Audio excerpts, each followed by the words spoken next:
Para sa isang veteran broadcaster, pagkatapos ng intensive rescue training, nakita ko ang kahalagahan na matuto ng rescue skills. Maaaring sa isang pagkakataon malagay tayo sa sitwasyon na hindi tayo yung i-rescue. Yung pala, tayo ang mag-rescue. Ngayon ko mapapatunayan na ang training na ganito ay walang edad na pinipili.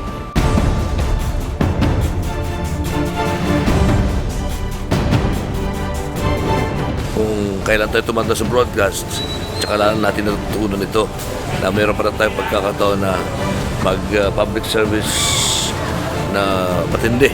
Ito yung pagliligtas ng buhay.